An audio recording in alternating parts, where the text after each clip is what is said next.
Hey writers, I'm Lee Jessup, career coach for emerging professional screenwriters, as well as screenwriting professor at the David Lynch Grad Program for Cinematic Studies.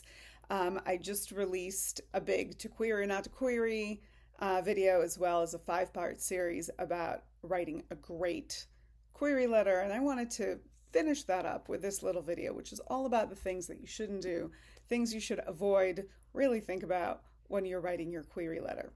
So, first out, most kind of straightforward is please get the name of the person that you're sending to right. Generally, unless you're approaching a big time lawyer or big time agent, we're going to go with first names. And make sure that you get that spelling right, because that is the first thing that the recipient really pays attention to. It is naturally personal to them. So getting the name wrong or misspelling the name is the easiest way to get them to hit delete and be just done, because the writer didn't do the research or didn't transfer their research properly. So just make sure that you get that right. In addition to that, make sure that you read over the material a couple of times. Make sure that you have no typos in there. That's incredibly important. You'd be surprised how many times I hear about a query letter that, oops, there were 2 typos in it, or it was copied and pasted from another email and there was a sentence that kind of ended mid-sentence and went nowhere. Another big no-no when sending out query letters is attachment. Do not attach anything to the material outside of getting a name wrong. It is the fastest way to get the query letter deleted.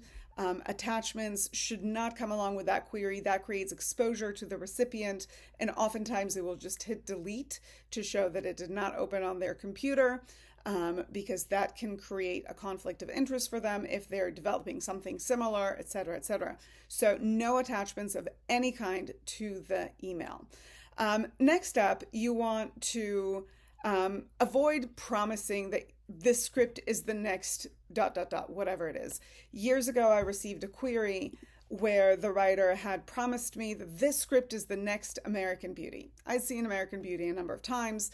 I love that particular movie. And this is clearly dating me, so it's been a while ago. And it could very well be that the writer heard me in an interview saying that I loved American Beauty.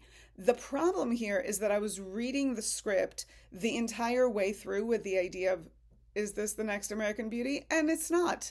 But also, there's the reality that it's very hard to compare a screenplay, which is a blueprint, to a fully realized script. So while we want to use comps and give us the general idea of what this movie is, we don't want to compare it in quality, because that's a losing battle to start with.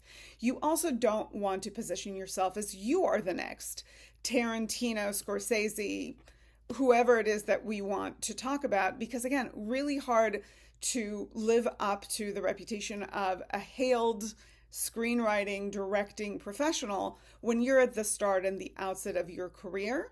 And really all it tells us is, ooh, ego, got it. So I would avoid those things, include your log line and your comps, but that should be enough.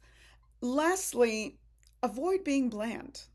You guys are writers. Your gift, the thing that you're working with, is words on the page. And while we want to avoid being, overly self-deprecating, because self-deprecating humor rarely goes off well on the page, you want to ingest some level of wordsmithing, because you are a writer.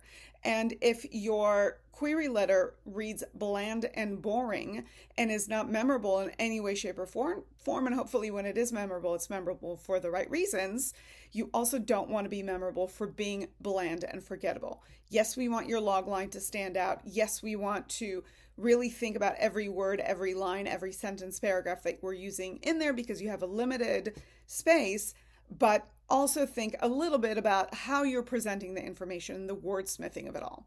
I know it's a lot, but hopefully this whole series has been of help if you are deciding to pursue queries.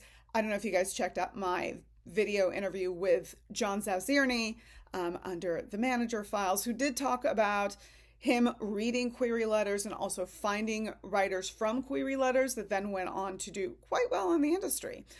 So we know that there's still managers that are out there that read queries, producers out there who read queries. If you choose to engage in query letters, and I'm a big believer that you use the tools that are available to you, whether or not you wish you had better tools like referrals, if ultimately queries is what is available, that's what you use. So I do hope that if you decide to do it, you keep all of these tips and no-nos in mind and give yourself the best chance out there. So I hope you enjoyed this series. There'll naturally be more coming because you guys know me. Keep watching, subscribe for more, and hopefully we'll connect soon. Bye.